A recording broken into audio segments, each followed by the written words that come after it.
Welcome to this explainer, where we're going to unpack the complete builder's journey of creating scalable AI solutions straight from the source material. Look, if you've ever wondered how developers take raw generative AI and actually transform it into highly specific, real-world applications, well, you are in the exact right place. So let's just get this out of the way. Selecting an open source model is an incredibly thrilling moment. I mean, it's awesome. But it's really just the starting line. Having access to powerful artificial intelligence is phenomenal, but without the right steps to customize, deploy, and safeguard it, you basically just have a bunch of code sitting on a screen. It's kind of like the difference between buying a high-performance engine and actually knowing how to build, tune, and drive the race car. Here's our roadmap for this explainer. First up, the open source AI revolution. Then, fine-tuning those pre-trained models. Third, deploying AI in reality. And finally, ethics and model evaluation.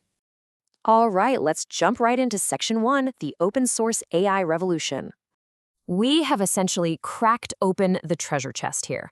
You know, in the past, state-of-the-art AI was locked securely behind the closed doors of massive tech companies. Today, the paradigm has completely shifted.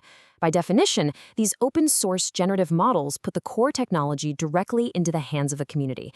Any developer, researcher, or practitioner can look right under the hood, tweak the engine, and build exactly what they need without asking anyone for permission.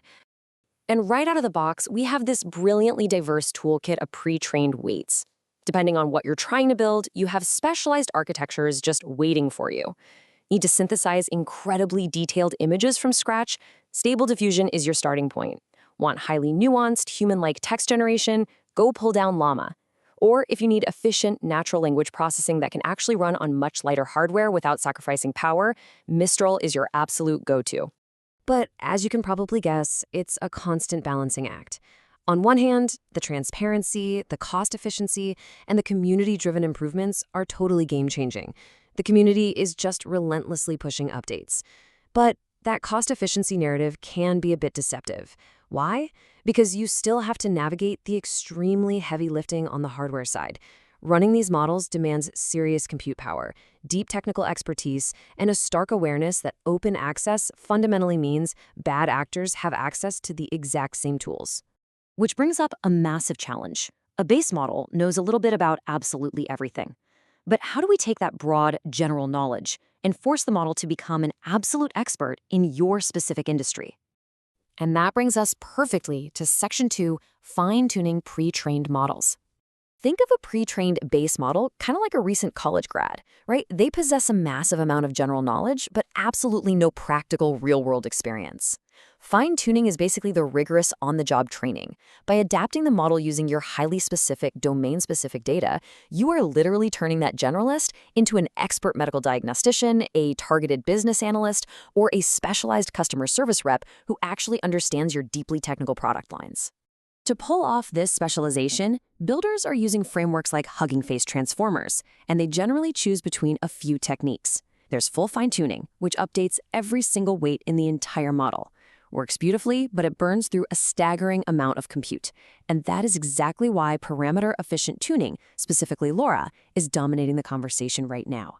Instead of rebuilding the entire machine, you're just finding the exact right gear to turn. You get incredible specialization while saving massive amounts of time and money. But keep in mind, this process isn't just a straight line. It's a constant feedback loop. You select the model, and then you have to meticulously prepare your domain-specific data. Then, as you train with those adjusted parameters, you have to constantly validate the model's performance against fresh, unseen data. Actually, this is absolutely crucial. If you skip that validation step, you're going to run headfirst into overfitting. You end up creating a system that just memorized your training data, an expensive memorization machine, basically, rather than an adaptive intelligence. Okay, so your customized model is fully trained and validated. You've built the perfect engine. It knows your data, it's efficient, it's accurate. But an engine sitting on a workbench isn't driving anyone anywhere. Now, where does it actually live to create real value? Let's tackle that in Section 3, deploying AI in reality. This is where we construct your model's new home. Whether your specific application demands massive cloud platforms, localized edge devices like, say, a smart car processing data in real time, or highly secure on-premise servers, you absolutely need scalable logistics. Tools like Docker package your AI into neat, isolated containers. It's just like shipping cargo. Meanwhile, Kubernetes acts as the massive automated crane, seamlessly orchestrating thousands of those containers at scale without dropping anything. So you package the model, and then creating the APIs so other software can actually talk to your AI is a huge milestone. But honestly, the job is just beginning. Once you are live in production, you are actively fighting latency. You're relentlessly watching costs. You have to monitor the logs continuously. Like, is the model drifting? Is response time lagging under load? You have to scale and optimize constantly just to keep the whole system alive and healthy. Which brings us to our final checkpoint, Section 4, Ethics and Model Evaluation. Look, before releasing an intelligent system into the wild, it demands rigorous, quantitative testing. You can't just ask a model if it's doing a good job, you need hard data. For general classification, we meticulously track accuracy, precision, and recall. For text generation, we rely on the BLUE score to evaluate quality against human references.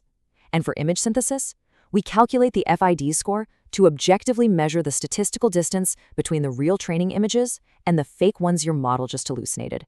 And beyond just scoring, especially in high-stakes domains like healthcare or financial lending, because the computer said so is just an unacceptable answer. We literally have to take a hammer to the black box. Using interpretability techniques like SHAP and LLaMA, alongside attention visualization and feature importance analysis, we can crack these models open. We can look right at an automated financial decision and see exactly which data points cause the AI to arrive at its conclusion. Because at the end of the day, technology deployed without human oversight is simply a recipe for disaster. So consider this your final checklist for accountability. You must actively ensure transparency, audit your data sets for hidden bias, implement incredibly strict usage policies, and maintain that human oversight. Transparency isn't just some corporate buzzword. It's a hard technical requirement for maintaining trust when these systems inevitably interact with the real world. So I'll leave you with this final thought. As AI evolves, how will you combine technical expertise with responsible human oversight to define the future of intelligent systems? Because grasping this builder's journey we just went through, that's truly just the beginning.